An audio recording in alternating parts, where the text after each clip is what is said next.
같이 함께 좀 인사하고 함께 말씀 나누면 참 좋겠습니다. 우리 그렇게 인사하면 좋겠습니다. 예수님이 부활하셨습니다. 이렇게 인사하겠습니다. 한 번 더 예수님이 당신을 위해 부활하셨습니다. 이렇게 인사하시겠습니다. 주님께서 오늘 우리 가운데 함께 하시고 부활하신 주님으로 함께 하십니다. 믿으십니까? 이런 부활의 큰 기쁨을 전하기에는 지난 한 주 동안 참으로 안타까운 사건들이 우리를 휘감고 있었습니다. 아이를 잃고 슬퍼하는 부모의 모습이 계속 TV에서 보였고요. 한 살 많은 오빠가 자신의 동생의 구명조끼를 벗어줘 그 동생은 살리고 자기는 아직 실종된 상태로 그런 뉴스나 그런 슬프고 안타까운 소식을 계속 접하게 됩니다.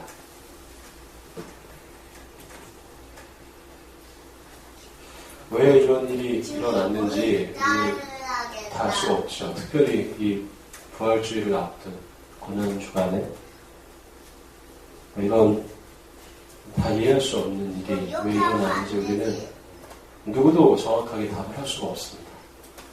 설명도 할 수 없고 이해할 수가 없죠. 그러나 우리가 한 가지 분명히 알 수 있는 사실은 이것입니다. 그것은 바로 우리가 이것을 위해서 함께 울고 함께 아파하고 함께 기도할 수 있는 시기라는 것입니다. 함께라는 것이죠. 함께. 지금이 함께할 시기라는 것입니다. 각자의 방법으로 함께 해야 됩니다. 내일이 아니기 때문에 내게 일어난 사건이 아니기 때문에 그것이 나의 일이 아닌 것이 아니죠. 주님께서는 그렇게 우리에게 말씀하셨습니다. 살아난 사람이 해야 할 일이죠. 빛을 가진 사람이 빛을 비춰야 되는 것입니다. 저는 오늘 그러한 주님이 우리에게 요구하시는 함께라는 마음으로 특별히 이 부활절의 메시지를 좀 나눴으면 좋겠습니다. 함께 주님께서 우리에게 무엇을 원하시는가, 이 시대에 부활을 맞이하는 교회와 또 이 아픔을 겪고 있는 우리들에게 주님께서 무엇을 말씀하시는지 오늘 마가복음의 말씀을 가지고 십자가 부활이라는 제목으로 함께 말씀을 나누도록 하겠습니다. 여러분, 예수님 시대의 종교 지도자들이 예수님의 대적이었던 걸 여러분 다 아실 것입니다. 예수님이 십자가에서 죽으신 후에 그들은 한 가지를 걱정했습니다. 무엇이냐면 제자들이 그 예수님의 시체를 몰래 이제 밤중에 훔쳐다가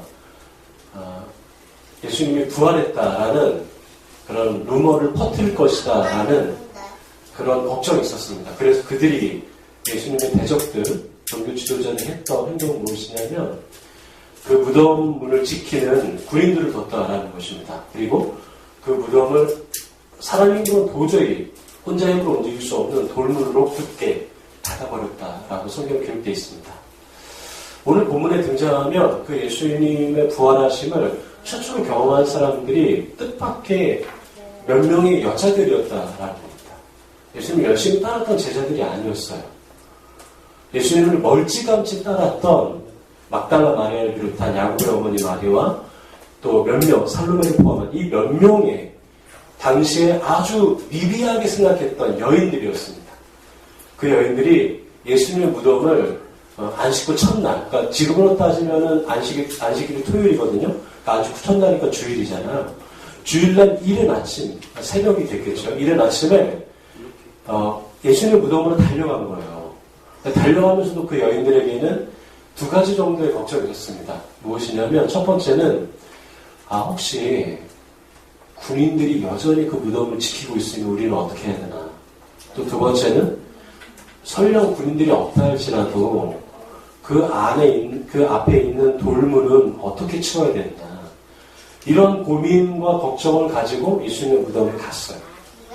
예수님의 무덤에 갔는데 그들이 발견했던 무엇이었습니까? 돌문이 굴렸고 무덤 문이 열렸고 무덤 비어있어요. 빈 무덤을 발견한 거예요. 그리고 나서 오늘 우리가 읽었던 이 본문에 등장하는 사건이 일어나는 거예요. 그리고 나서 예수님께서 첫 번째로 누구에게 나타나셨냐면 예전에 7 귀신 들렸던 한 여인, 예수님께서 그 귀신들을 내쫓게 하셨던 막달라 마리아라는 여자에게 부활하신 주님께서 처음으로 나타나셨다는 거예요. 굉장히 놀랐겠죠. 상상할 수 없는 장면이 이 여인들의 눈앞에 펼쳐진 겁니다.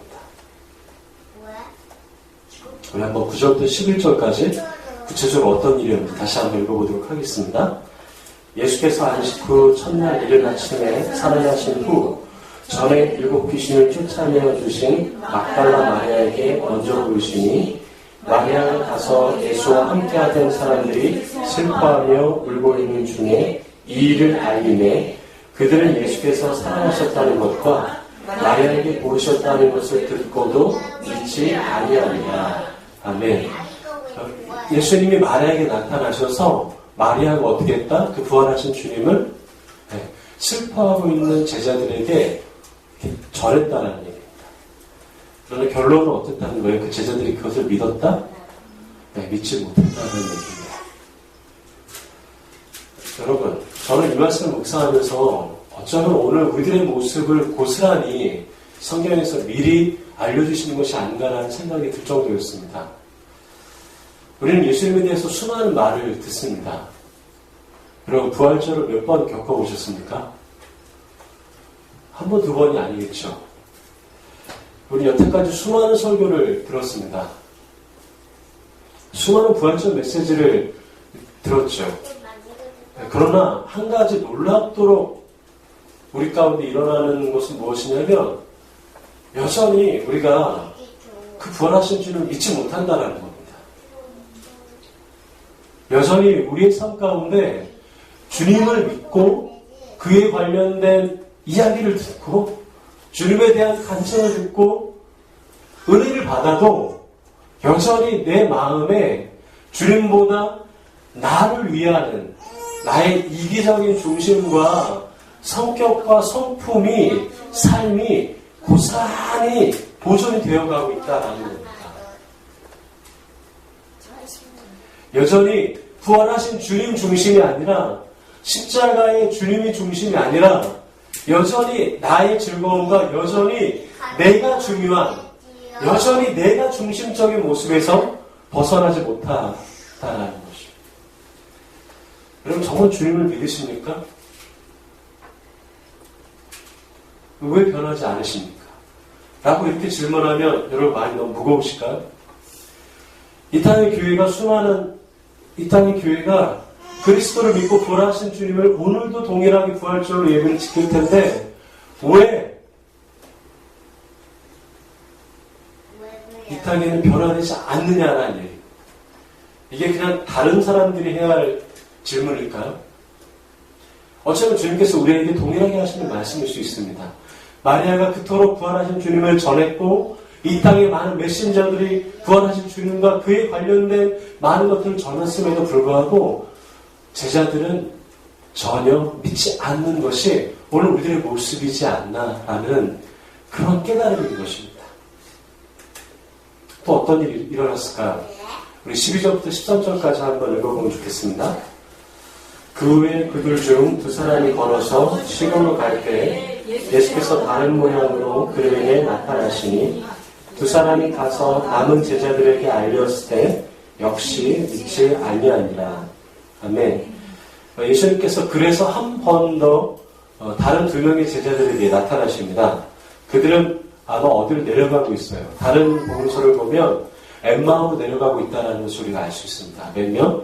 2명에게. 한 명에게 나타나면 헷갈려 할 수 있으니까 2명에게 동시에 주님께서 나타나신 거예요. 그래서 어떻게 하신 겁니까? 주님이 부활하신 거를 다시 한 번 더 보여주신 겁니다. 그래서 그들에게 전하라고 말씀하신 거죠. 그래서 그 2명의 제자들이 예수님의 부활하심과 살아나심과 그에 관련된 소식을 또 전했습니다. 제자들에게. 오늘 본문은 또 어떻다는 거예요? 정말 가슴 답답하게 그럼에도 불구하고 믿지 않았다라는 것입니다. 시종일관 계속 꾸준히 예수님을 믿지 못했던 제자들의 모습입니다. 여러분, 예수님에 대해서 다른 사람으로부터 듣는다고 우리가 예수님을 믿는 것이 아닙니다. 우리가 어떠한 부분에서 훈련을 받고 다른 사람의 간증을 듣고 심지어는 어떤 종교적인 훈련을 받고 어떤 과정이 있는다고 해서 그것이 우리가 예수님을 꼭 믿게 되는 보증이 될 수가 없어요. 예수님은 다른 사람의 말을 듣고 믿는 것이 아닙니다.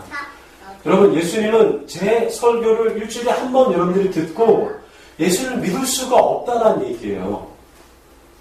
어떤 유명한 메신저나 어떤 방송이나 어떤 심지어는 찬양 이걸 통해서 내가 예수님을 그렇게 믿을 수 있게 되는 분이 아니라는 거예요. 예수님은 어떤 분이시라는 겁니까? 예수님은 누가 만나야 돼요? 내가 만나야 되는 분이에요. 예수님은 내가 경험해야 되는 분이에요. 부활하신 주님은 내가 만나야 되는 분이라는 겁니다. 그러나 이 시대는 그 주님을 만나기를 거부하는 거예요. 소식은 듣지만 많은 사람들 막달라 마리아한테도 듣고 이 설교자한테도 듣고 인터넷에도 듣고 이런 간증으로 듣지만 정작 본인은 어떻게 해요? 거기서 들려지는 그 예수님을 믿지 않아요. 그러니까 듣는 것으로 만족하는 겁니다. 그 주님이 정말 우리 가운데 함께 하신다고 내 삶의 주인이라는 사실을 받아들이지 않아요. 내 개인적인 삶에서 주님을 만나지 못합니다. 여러분들은 그 주님을 이번 한 주 동안 만나셨습니까? 다른 사람이 말하는 주님 말고요. 막달라 마리아가 전한 주님 말고 엠마오로 가는 두 제자가 전한 그 주님 말고 여러분들의 삶 속에서 만난 주님이 계십니까? 그래서 가슴 답답한 예수님께서 마지막으로 취하시는 행동이 무엇일까요? 직접 그 11명의 제자들에게 나타나셨다라는 것입니다. 우리 다 함께 14절 함께 읽도록 하겠습니다. 그 후에 11제자가 음식 먹을 때 예수께서 그들에게 나타나사 그들의 믿음 없는 것과 마음이 완악한 것을 꾸짖으시니 그는 자기가 살아난 것을 본 자들의 말을 믿지 아니하는거나. 아멘. 한 가지 우리가 이 말씀 가운데 이렇게 주목해야 할 부분이 있습니다. 그것은 무엇이냐면 예수님이 화가 나셨다라는 것입니다. 꾸짖었다라는 거죠. 여러분, 예수님이 화나신 모습을 연상할 수 있으십니까? 화나셨다라는 겁니다. 좋은 말로 꾸짖었다라고 말씀하시는데 예수님이 화나셨다라는 거예요. 분노하셨다라는 겁니다. 왜? 이유가 분명해요. 예수님이 감정적으로 분노하셨을까요? 아니에요. 두 가지입니다. 하나는 믿음 없음과 그들의 말을 믿지 않은 그 사실로 인해서 주님께서 꾸짖으셨다고 말씀하십니다. 때로는 교회 안에서 여러분들이 혹시 저 때문에 이렇게 제가 막 이렇게 꾸짖을 때가 있다고 생각할 수도 있습니다. 모르겠어요, 저는. 근데 저도 그런 순간이 솔직히 있습니다. 가슴 답답한 순간이. 근데 제가 그때마다 하나님한테 100번을 되돌려봅니다. 거짓말 아니고. 하나님, 제가 이것이 감정이라면 100% 이 화내는 거를 제가 감당해야 되겠죠. 그러나 정말 감정이 아니고 주님의 마음이라면 성령님께서 가르쳐 주시고 알려달라고 그들에게. 여러분, 이러한 것들을 여러분 제가 다 짐작은 못하지만 혹시 그거 주님의 마음이 아닐까라는 생각을 합니다. 주님께서 우리들에게 화내실 때 도저히 그 말을 믿지 않는 그러한 모습 때문에 가슴 답답했던 주님의 그 답답하신 그 꾸짖으심을 여러분 혹시 듣고 계시지 않습니까? 엄마, 저 선물 뭐야? 그러면도 여전히 그들은 주님을 믿지 못했습니다. 모르겠다. 믿음으로 반응하지 못했어요. 김? 여러분, 그렇다고 제자들이 부활에 대해서 전혀 몰랐던 것은 아닙니다. 왜냐하면 예수님이 분명히 주님께서 죽으시고 사흘 만에 살아나실 것에 대해서 너무나 분명하게 제자들이 함께 있는 자리에서 말씀하셨기 때문에 그들은 부활이라는 사건에 대해서는 지식적으로 알고 있었어요. 그러나 문제는 뭐였습니까? 그 부활에 대해서 들은 적은 있지만 그 부활을 어떻게 해요? 실제로 일어날 것이라고 믿지는 못했다는 것입니다. 여러분, 듣는 게 다가 아니에요. 믿음은 다른 사람의 말을 듣는 게 다가 아닙니다. 실제로 부활의 주님을 만나야 돼요. 여러분, 올해에도 주님을 그렇게 지나가면 안 돼요. 올해에도 주님을 그냥 듣는 수준에서 멈춰버리면 안 되는 겁니다. 올해는 그 주님을 만나야 돼요. 부활하신 주님을 다른 사람의 말이 아닌 내 삶에서 경험하고 만나야 되는 것입니다. 그렇지 않으면 부활을 알기는 해요. 그러나 부활을 믿지 못합니다. 주님을 알기는 해요. 그러나 그 주님을 신뢰하지는 못합니다. 기도에 대해서 알기는 해요. 기도가 유익하다는 것을 알고는 있습니다. 그러나 기도하지는 못해요. 예배에 대해서는 알고 있습니다. 예배의 정의, 예배의 과정, 예배의 구약적인 의미, 모든 것을 훈련을 받고 다 알아요. 그러나 정작 그 자신은 하나님 앞에 예배자가 될 수가 없는 것입니다. 왜 그럴까요? 왜 그들은 알고는 있는데 믿지 못할까요? 왜 우리는 하나님에 대해서, 부활하신 주님에 대해서, 기도에 대해서, 예배에 대해서 듣고는 있고 알고 있는데 왜 우리 삶 가운데 실제로 믿지 못할까요? 그 아빠는 뭐하고? 왜 믿지 못할까요? 그 아빠 힘이 없기 때문입니다. 믿음으로 받아들일 힘이 없기 때문이에요. 여러분, 팔에 근력이 없으면 이거 무거운 거 못 들잖아요. 이거 들어야 된다는 거 알면서도 힘이 없으니까 못 듣는 거라고요. 믿음에 힘이 없어요. 믿음에 근력이 없어요. 믿음에 근육이 없습니다. 듣기는 들어도 그대로 움직이지를 못해요. 믿기는 믿어도 그것이 실제로 내 삶 가운데 일어날 거라고 인정하지 않습니다. 힘이 없어요. 예수님을 믿음으로 받아들일 힘이 없습니다. 왜 그랬을까요? 예수님을 직접 만나지 못했기 때문이에요. 작은 순간순간 주님을 만나는 일이 사라지기 때문에, 어려움 가운데 주님을 경험하는 일들이 점점 사라지기 때문이에요. 주님을 의지하지 않기 때문에 더 이상 붙잡기를 거부하는 거예요. 머릿속에서만 멈추는 이 불행한 현실이 믿음의 근육을 다 빠지게 만들어버리는 것입니다. 여러분, 오늘 우리가 주님 안에서 이 교회가 혹시 그런 모습이지 않을까요? 오늘 우리의 삶이 혹시 그런 모습이지 않을까요? 전 이번 한 주 동안 여러분들과 함께 같이 기도하기를 원하는 문자를 몇 번 보냈습니다. 그러나 역시 우리는 하지 못했어요. 전 여러분들이 밉지 않았습니다. 왜? 이해됐기 때문에. 그러나 한쪽으로는 이런 마음이 들었습니다. 아, 힘이 없구나. 알아요. 몸이 좀 아프다는 걸 압니다. 굉장히 바쁘다는 걸 압니다. 너무 멀다라는 것을 압니다. 그러나 여러분, 믿음이 그런 건 아니지 않지 않습니까?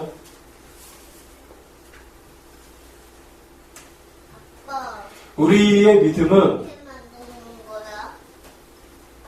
좀 몸이 아프면 아프기 때문에 나오는 거 아닙니까? 우리의 믿음은 오히려 멀기 때문에 그분께 악착까지 달려 나오는 거 아닐까요? 우리의 믿음은 내가 좀 기분이 안 좋고 컨디션이 안 좋고 분주하기 때문에 그럴수록 주님을 더 붙잡는 거 아니에요? 우리가 잘 알고 있잖아요. 바쁘니까 기도한다면서요. 몸이 아프니까 주님을 붙잡는다면서요. 우리 믿음이 그 정도 수준은 아닌 거 아닐까요?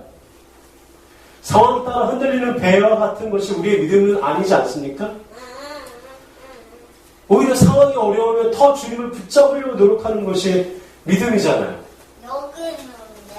힘이 없습니다. 그게 제자들의 모습이었어요. 놀랍도록 그것은 오늘날 우리와 이 땅의 크리스천들과 이 땅의 많은 교회의 모습인 것을 누가 부인할 수 있겠습니까? 힘이 없습니다. 주님을 주님으로 인정하는 힘이 없어요. 부활에 대한 지식, 예수님에 대한 지식은 너무나 많지만 한순간 부활주일로 그냥 계란 몇 개 나눠주고 몇 개의 축제를 하면서 부활절을 마치 이벤트로 축하하는 것에 너는 익숙해져 있지만 정작 부활하신 주님을 믿는 그 일에 대해서는 생소한 것이 오늘날 우리들의 모습이라는 것을 누가 부인할 수 있겠습니까? 여자들이 말했고 막달라 마리아가 말했고 엠마오 두 제자가 말해도 제자들은 역시나 믿지 못했죠.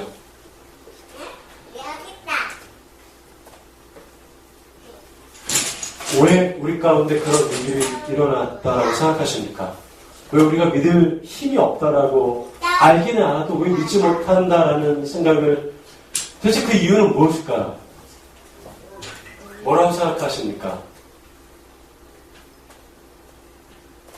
저는 오늘 이 말씀을 묵상하면서 이런 마음의 답을 하나님 주신 걸 느꼈습니다. 그것은 무엇이냐면 우리가 왜 힘이 없고 우리가 왜 그 부활하신 주님을 실제로 믿고 나를 부인하고 따라가지 못하냐면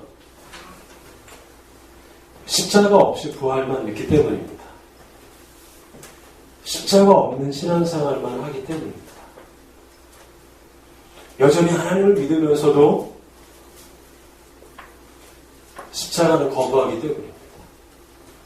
여전히 오늘 우리의 삶이 주님이 주시는 그 좋은 것들만을 갈망할 뿐 그분이 지셨던 그분이 우리에게 제안하시고 십자가를 지지 않으면 따라올 수 없다라고 말씀하시는 자기 부인과 자기의 십자가와 자기의 그 고난 없이 자기 부인 없이 그분의 영광만을 따라가는 믿음이 우리에게 있기 때문에 여전히 우리는 힘이 없다라는 생각을 하게 되었습니다.